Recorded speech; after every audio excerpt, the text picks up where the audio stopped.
Damos inicio entonces a este primer congreso de coaching de la Red de Recursos Humanos y tengo el honor de estar aquí con un tremendo panel, con estos invitados muy importantes por lo demás para la red, todos inspiradores, directores, amigos cercanos de la red. Les quiero presentar primero que todo a Carmen Luz Morales. Ella es ingeniera comercial, neurocoach de Neuro Leadership Institute y coach de desarrollo de carrera, fundadora de Way Up. También estamos con Carolina García, quien es ingeniera civil, coach PCC Professional Certified Coach por la ICF y es presidenta de la ICF Capítulo Chile. También estamos con Natalia Lidihover, que es coach, socióloga y gerente de desarrollo humano en Corporación Sofofa. Y, bendito entre todas las mujeres, Daniel Calderón, quien es coach, psicólogo, fundador de Colaboral, Indoconsultores y también director de la Red de Recursos Humanos. Queridas y queridos, un agrado tenerlos acá. Muchas gracias por acompañarnos. Muchas gracias. Quiero empezar planteando un tema que creo que es de relevancia para los profesionales de recursos humanos que nos están mirando, también para los coaches, que tiene que ver con lo siguiente. No me acuerdo de quién escuché esta analogía, pero cuando a uno le crece el pasto de la casa, uno sabe que tiene que llamar al jardinero para que corte el pasto, ¿no? Pero con el coaching todavía pasa que no sé si todos tenemos claro para qué sirve. Entonces, abro la pregunta, ¿en qué casos las organizaciones se beneficiarían de llamar un coach y procesos de coaching dentro de sus organizaciones? ¿A qué le gustaría partir? No se amontonen. Bueno, en la Lula, que como nos presentaron. Bajo mi perspectiva, las personas tienen una base de comportamiento que es lo observable, donde podemos hablar de un 10% total. Pero todo aquello que está bajo esa punta de iceberg, que representa el 90%, está dado por nuestras condiciones fisiológicas, en nuestra estructura cerebral, también si somos más propensos o no al riesgo, y también frente a las emociones, interpretaciones y pensamientos. Entonces, entender desde qué lugar profundizar para poder acompañar a las personas a entender cómo funcionamos, ante qué circunstancias podemos tener o no un determinado comportamiento, permite que podamos gestionar emociones, gestionar comportamientos y también gestionar nuestra propia emocionalidad y nuestro propio bienestar. Entonces, es importante que las personas cuando tienen una brecha o un gap puedan entender cuándo llamar o recibir apoyo para poder entender bases de comportamiento e indicar controles inhibitorios si es que son necesarios.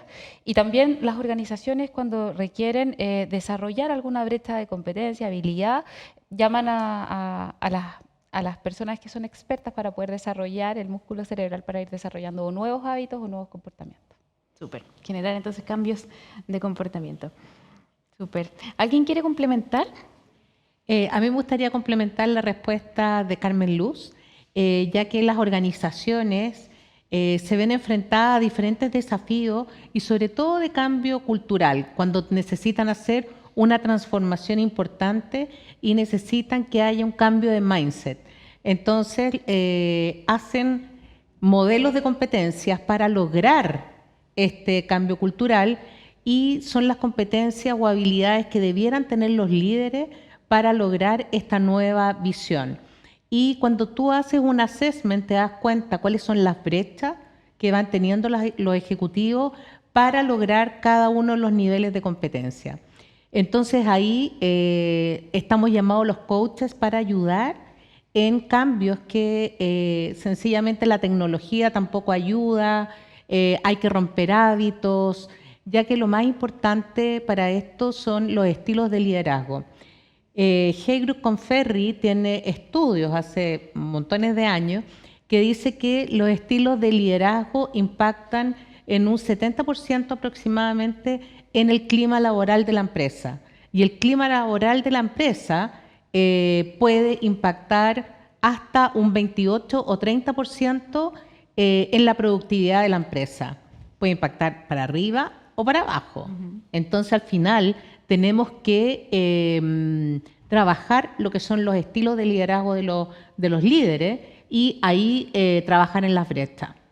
Y ahí los coaches somos expertos para eso. Perfecto.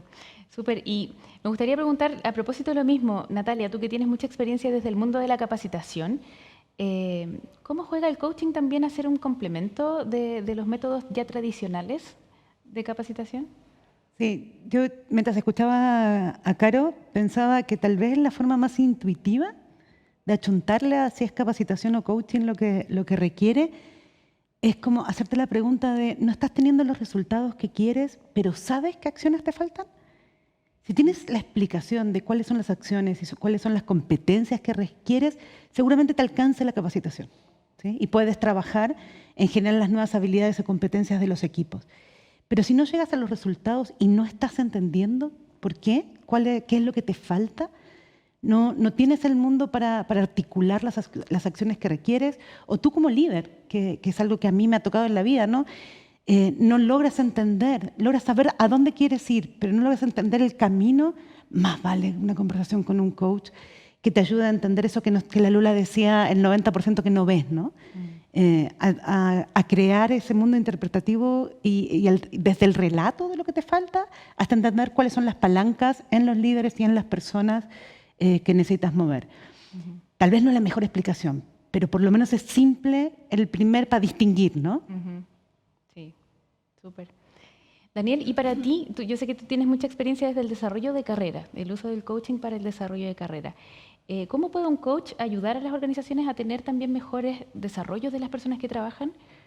O sea, yo creo que lo fundamental cuando uno decide tomar un proceso de coaching es entender que hay un estado deseado y que el coach tiene un rol fundamental en facilitar ese proceso de estado deseado a través de ciertas preguntas poderosas, a través de la reflexión, a través del autoconocimiento, de los distintos assessments que se pueden realizar, y eso habilita al final al coachee a buscar distintas rutas o recursos que pueden utilizar para poder llegar a este estado deseado. Y yo creo que eso es como fundamental, porque al final se transforma en un apalancamiento a lograr lo que se está buscando desde el punto de vista del desarrollo organizacional o del desarrollo profesional. Súper. Me gustaría aclarar, porque quizás hay personas que nos están viendo que no tienen idea qué es el coachee. Creo que es bueno de repente aclarar también ciertos conceptos, ¿no? ¿Alguien le gustaría explicar? ¿Puedo explicarlo yo? El Dani. Dani, tú mismo. Coachee es la persona que en el fondo es el participante del proceso de coaching y que está transformando un estado en el proceso propiamente tal. Claro, el cliente. Claro. ¿Y el cliente quién es? Sería en este caso... O el usuario, si O te el contrata usuario. la empresa, es la Claro. persona que en el fondo accede al programa y al cambio, digamos. Exacto, porque a veces también creo que hay cierta confusión y en los procesos ejecutivos hay tres partes involucradas. Exacto. Está el cliente, que es la empresa que te contrata como coach, y está el coachee. Entonces también ahí, ¿cómo creen ustedes que podemos alinear los procesos para generar reales cambios entre los objetivos de la empresa y los objetivos de la persona? Ahí a mí me gustaría decir que lo que tú acabas de referir se llaman los grupos tripartitas, porque la empresa tiene un desafío. Por ejemplo, en este assessment que hizo, y se da cuenta que cierto ejecutivo tiene algunos gaps o algunas brechas que cubrir para lograr el estado deseado que decía la NATO. Entonces ahí el jefe del participante tiene que estar también alineado con que el participante pueda hacer este proceso de coaching. Y ahí entonces la reunión tripartita es el jefe del participante, el coach y el participante. Entonces, para que se pongan de acuerdo, porque muchas veces, si yo hablo con el participante o el coachee o el cliente, él quiere lograr ciertas cosas, pero de repente el jefe quiere que logre otras. Entonces ahí nos ponemos a hablar, a ver, ¿por qué tu cliente te gustaría cumplir esto? ¿Y por qué tu jefe quisieras que cumpla esto otro? Para ponernos de acuerdo cómo va a ser el proceso. Entonces llegamos a un acuerdo, firmamos un papel en que esto es lo que vamos a desarrollar. Y eso es sumamente relevante para fijar expectativas, para fijar tiempo, para fijar qué es lo que vamos a hacer y la hoja de ruta, porque tal vez con un cliente, a lo mejor el mismo assessment, con uno de los ejecutivos yo tengo que tener una ruta y con otros otra. Exacto, se construye en conjunto ese estado deseado, ¿cierto? Tal cual. Exacto. Súper. Me gustaría preguntarles a todos, ¿qué es para ustedes ser coach? Para Aquí- mí es un tremendo regalo, la verdad. Cuando viene alguien y tienes que desarrollar una competencia, una mejora, un control inhibitorio, mirar sus gaps, ver cuáles son sus diferencias y el lugar a donde quiere llegar, y en el fondo te entregan ese voto de confianza. Es un tremendo regalo poder dar este conocimiento, entrenamiento, formas, metodología, paso a paso, secuencialidad, que permita a la persona poder lograr esa mejora, ese desarrollo y ese bienestar, sea desde poder construir y co-construir colaborativamente hábitos o nuevas formas de poder hacer las cosas, miradas, perspectivas. En mi caso, a mí me encanta poder desarrollar en las personas la perspectiva diferenciada que permite, en el fondo, interpretar distinto también el medio y lo que ocurre. Entonces, creo que lo más maravilloso es una oportunidad para poder contribuir. Y eso es principalmente el por qué uno elige el tomar una posición. En mi caso también veo los temas de organizaciones cuando nos piden posiciones de coaching, y también vemos cuando las personas quieren desarrollar su carrera y están en búsqueda laboral y sienten esa necesidad de poder primero autoconocerse, reinventarse y partir desde cero buscando cuáles son sus oportunidades laborales según el maletín de competencias que tiene. Y eso es un tremendo regalo, la verdad, por transformar esas experiencias. Bueno, Dani, tú haces muy similar y vives la experiencia de lo mismo. ¿Cómo lo vives tú? Yo lo veo, en el fondo, es como tú decías, una oportunidad de abrirle un abanico de posibilidades a ser un ejecutivo a través de estos procesos de insight, de buscar esos recursos que necesita potenciar, de entender que tiene una propuesta de valor diferente en el mercado, de poder generar una marca personal, de revivir, de pasar la pregunta del por qué estoy en un proceso de transición laboral al para qué me sirvió este proceso, y buscar nuevos objetivos, nuevo desarrollo, nuevas visiones de lo que tiene que hacer a largo plazo en términos de su carrera. Y uno se enamora de eso, ¿cierto? Sí, top. Para mí ser coach es un superpoder, aplicable a cualquier instancia de la vida en la que estás, ¿no? Un superpoder que a mí me permite ser mejor mamá en los momentos en los que se me acaban las capacidades y lo aprendido y tengo que cuestionarme qué estoy haciendo. Me permite mirarme a mí misma y tener una gestión de mí distinta a la que tenía antes de ser coach. Me permite liderar una organización con mucha conciencia de mis propias limitaciones. Creo que ese es el poder número uno para mí. Y luego poder mirar a las personas y mirar con todas las herramientas del coaching los espacios para permitir que sean la mejor versión posible para la organización y para ellos mismos. Yo estoy alejada hace rato de hacer coaching en sesiones de coaching. Sin embargo, no dudo un segundo que es un superpoder que llevo a cualquier espacio que viene conmigo, ¿no? Y sobre todas las cosas que me permite ser mi mejor versión. Qué bonito lo que dices, Nato, porque efectivamente impacta multidimensionalmente no solo pasar por un proceso de coaching, sino también que todas las personas puedan desarrollar habilidades de coaching que les permiten también un entendimiento distinto de las personas, del mundo. Sí, Bonito, gracias. Caro, ¿y tú? ¿Qué es para ti ser coach? Bueno, para mí ser coach es algo muy relevante en mi vida, que lo tomo como un gran desafío y con gran responsabilidad. Ya que, aunque puede sonar como medio cliché, yo me declaro eterna estudiante y eterna estudiante de mí misma, porque lo que hace el coaching es que te permite también ir mirándote, a mí por lo menos como ingeniero civil, como muy cuadrada, muy estructurada. Yo pensé que no tenía emociones, todo lo que yo decía era lo que era, entonces me permitió, por un lado, entender que habían diferentes observadores que podían también tener razón, validar mis emociones, conectarme con mi vulnerabilidad y, con la compasión por mí misma, por los demás, con la gratitud. Y es algo que no es que yo pasé por el programa de coaching y listo, pude validar mis emociones, sino que es un trabajo diario, por lo menos para mí, que estaba como media desconectada con eso, y finalmente te das cuenta que somos una máquina de emociones. Entonces es una responsabilidad de que te estás poniendo al servicio de otra persona, que está confiando, que está queriendo dar ese salto que no ha podido dar, y por qué es que hay algo que no lo deja moverse. Entonces, realmente para mí ha sido lo que me cambió la vida, ser coach. Y en esa, me encantó lo que dijiste de la responsabilidad, porque efectivamente como coaches tenemos una gran responsabilidad. De las personas que están tomando decisiones de parte de recursos humanos de implementar o no el coaching, ¿en qué tienen que fijarse para entregarle esa responsabilidad a alguien?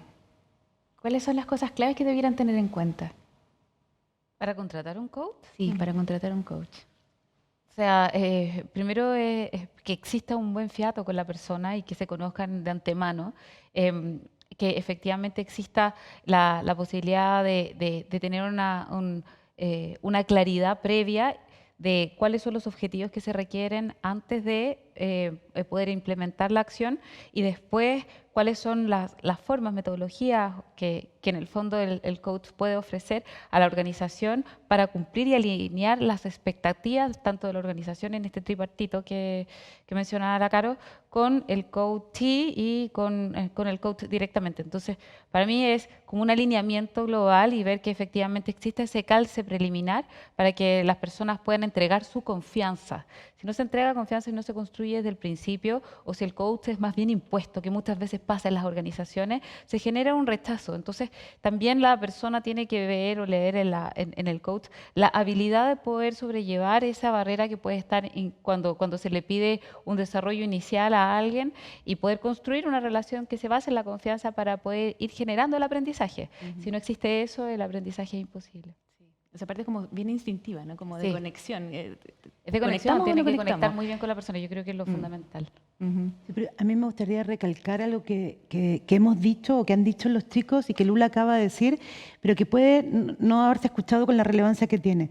El coach es una herramienta que acompaña a transformarse hacia un estado deseado que fue acordado en la organización y por la persona que tiene que vivir la experiencia.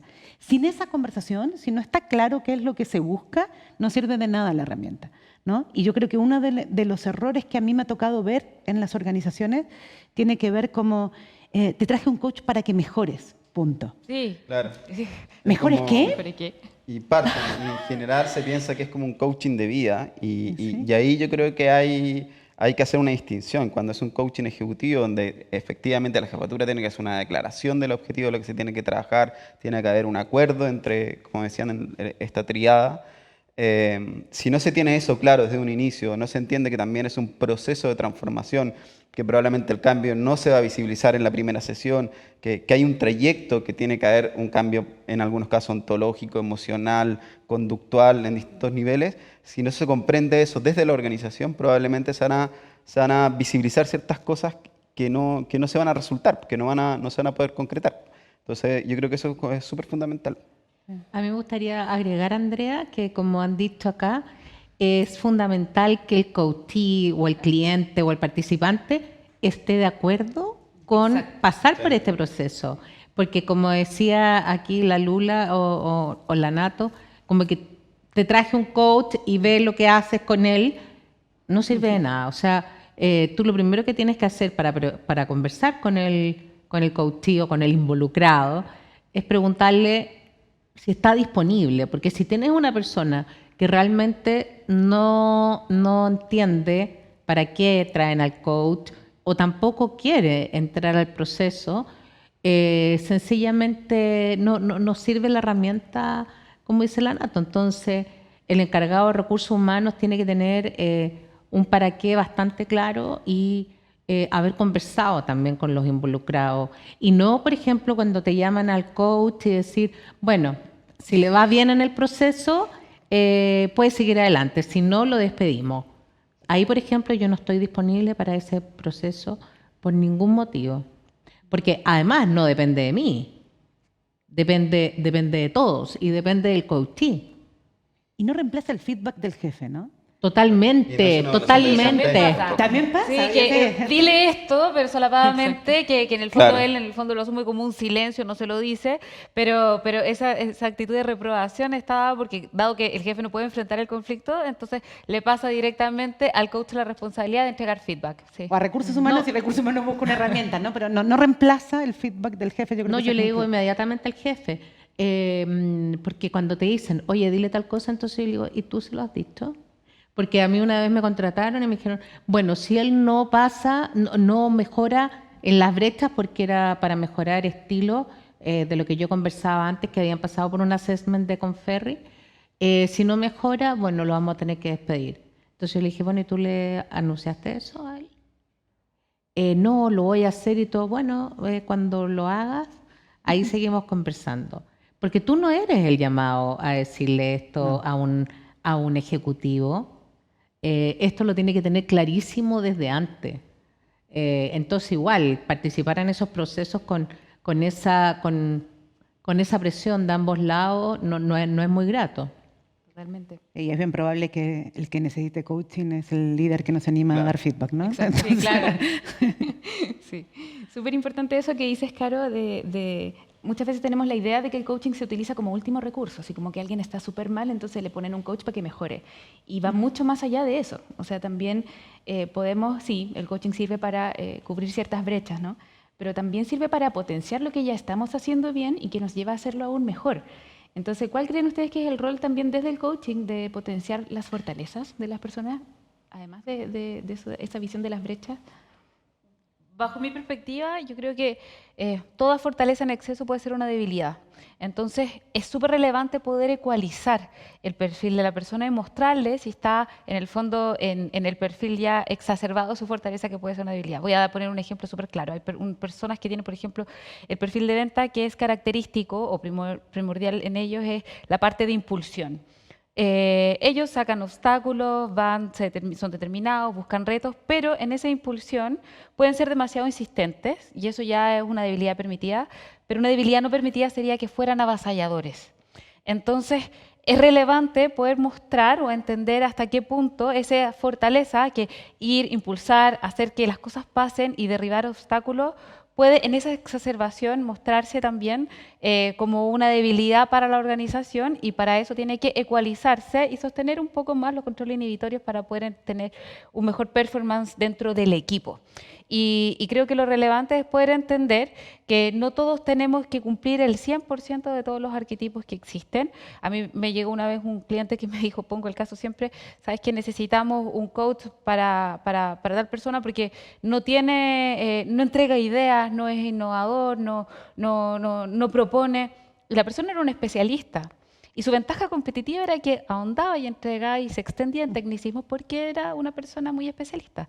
En ese ámbito no le podemos pedir a todos que cumplan todas las expectativas, sino exacerbar esas fortalezas, ecualizarlas, ¿sí? Para que no sean debilidades, pero manejarse de una manera más constructiva sobre sí mismo para que puedan entender y contribuir mejor a un equipo. Y sobre eso armar equipos que tengan todos los colores disponibles, o sea, todos los matices. Hay otro espacio que capaz no ha aparecido en la conversación, pero que para mí es muy relevante, o sea, esos momentos en que yo llamo a un coach, que son esos espacios donde uno está evaluando, diseñando transformaciones y no tiene claro nada y necesitas a alguien que te ayude a preguntar, a mirar más allá, a mirar lo que no estás mirando. Y en esos espacios yo suelo llamar coach en esos momentos, ¿no? Y para mí una de las preciosas preguntas que me han hecho, y tal vez cuando haga la pregunta van a descubrir quién me la hizo, pero fue en esos momentos que yo estaba muy enfocada a tratar de entender lo que tenía que aparecer en la organización. Me dijo, pero empecemos por el otro lado, ¿qué tienes que preservar? Y esa pregunta me abrió un mundo distinto. De verdad que me abrió un mundo distinto en la fase de diseño de lo que estaba construyendo. Y me hizo pensar en lo que preguntabas, ¿no? Yo creo que como el coaching finalmente es una herramienta y tiene que ver con mostrar lo que no estás viendo y tiene que ver con que aparezca lo que no va a aparecer si un coach no se atraviesa en el camino. Hay momentos que necesitas que alguien te pregunte por las fortalezas, hay momentos en que necesitas que alguien te pregunte por lo que tienes que preservar. Y tal vez, justamente el poder del coaching no es la receta. Es hacer aparecer lo que se necesita en ese momento, en ese espacio y para esa persona. Y por eso estamos entre todos tratando de construirlo, ¿no? Me encanta. También yo creo que es importante mencionar la distinción que tiene con la terapia. Yo creo que eso es súper importante, que de repente me ha tocado algunos clientes que me dicen, oye, trabaja con esta persona y tú te das cuenta que es algo que tiene que ver con un carácter más terapéutico, que en general el proceso terapéutico es hacia el pasado. heridas históricas que uno tiene que resignificar, que uno tiene que reinterpretar para poder habilitar otros espacios. Y el coaching tiene una mirada mucho más hacia el futuro, que es potenciar las fortalezas, preguntarse qué es lo que quieres conservar, qué es lo que quieres modificar, qué es lo que quieres aumentar. Preguntas que uno los lleva a la reflexión para buscar recursos personales, que todos tienen recursos personales, para concretar esos objetivos que se están buscando en el proceso de coaching. Sí, y ahí, como dice Daniel, es muy importante también dentro de la ética del coach o del coaching, que es algo muy importante que nosotros tenemos en IFCF, que es la Federación Internacional de Coaching, que tú para pertenecer tienes que firmar este código de ética, que tú seas lo suficientemente comprometido o responsable de cuando te toca ese cliente, Exacto. en que tú te das cuenta de que esto no es para ti, que es una herida antigua, de que esto es más que coaching. Muchos coaches a veces se ponen como la capa de superhéroe y dicen, no, yo lo voy a salvar. Y no, o sea, tener el autoconocimiento, la autoconfianza para decir y responsabilidad para decir, en realidad esto no es para un coach. Entonces ahí es muy relevante que cuando te encuentras con esos casos, hacerte a un lado y decir, esto no es para mí o no es para coaching, sugiero otro tipo de intervención. Poder derivar cuando corresponde. Sí. Y también hay veces creo que uno puede acompañar en algunos desafíos y en otros no, ¿no? Como tener esa sabiduría también que no es tan fácil de adquirir. Así como yo te puedo ayudar con esto y este tema, trabájalo en otro espacio. No, Puede ser totalmente. Totalmente. Súper. O que te abre una propia herida tuya También. y que no logras acompañar a eso y también derivarlo a otro coach. Sí, súper. Creo que este es un gran desafío también, ¿ah? Ir distinguiendo cuándo cada cosa es para qué. ¿Qué otros desafíos creen ustedes que hay para el coaching en las organizaciones en estos tiempos? Yo, de cara a las personas que nos pueden estar escuchando hoy, creo que es relevante entender que así como hay buenos y malos de cualquiera, también coaches, ¿no? Y creo que una de las cosas que le pasa al mundo del coaching es que nos cuesta validarnos por algunos espacios en los que o hubo un mal coach o hubo una mala experiencia, por todo lo que hemos puesto como ejemplos, ¿no? Porque llamaron a un coach para tratar de arreglar a alguien, mejorar a alguien, cosas inexistentes, ¿no? Por no entender el diseño de lo que quieres hacer y entonces la herramienta correcta para eso que quieres que ocurra. Creo que parte del desafío que tienen las áreas de recursos humanos acá es poder distinguir eso. Me imagino a muchos de los que nos están escuchando llenos de jefes que dicen, arréglame a esta persona, haz que esto funcione, esta es la última oportunidad, lo quiero echar, así que te lo dejo para que lo mejores para si no lo sacamos. ¿Y qué hacer ahí? ¿No? Y tal vez ahí es súper válido diseñar todo eso con un coach. Llamarlo antes, ¿no? No para hacerse cargo. ¿Qué es lo necesario? ¿Cómo lo hacemos? ¿Cuál es la conversación que hay que tener con el jefe? ¿Cuáles son las metas que hay que establecer? En eso también puede haber una etapa de diseño para la persona de recursos humanos para que pueda armar el programa.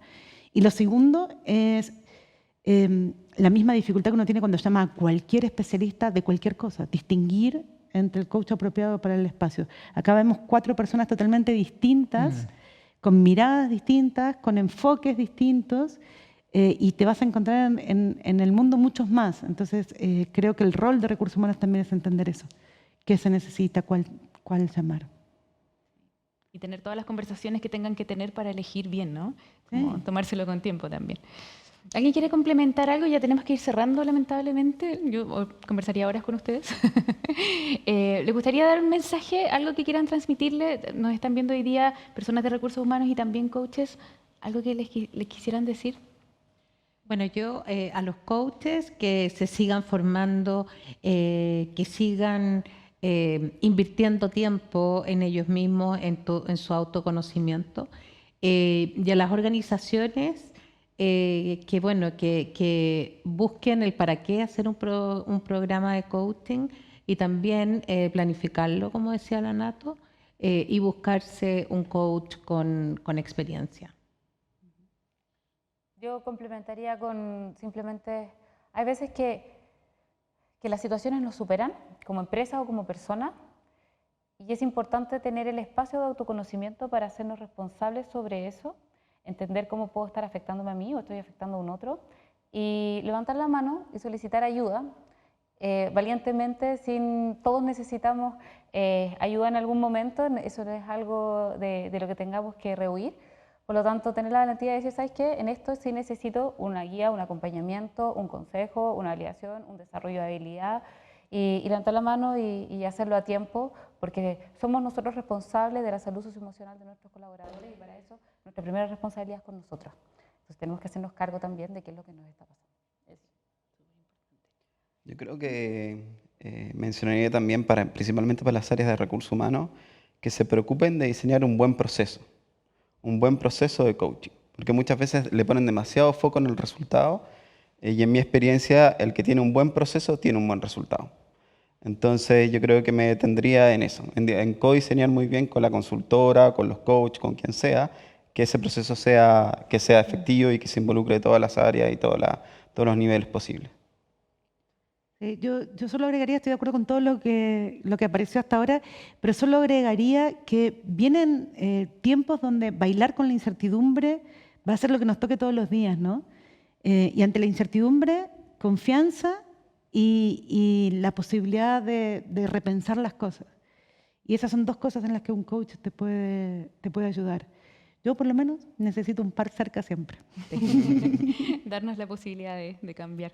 Súper. Oye, muchas gracias, les agradezco. Aprovecho de felicitarlas porque Natalia, Carolina y Carmen Luz salieron elegidas hace unos días atrás, como HR Influencers. Así que aplausos para ellas. Tremendo honor compartir este panel. Les agradezco de corazón y seguimos entonces con este congreso de coaching. Muchas gracias. Muchas gracias.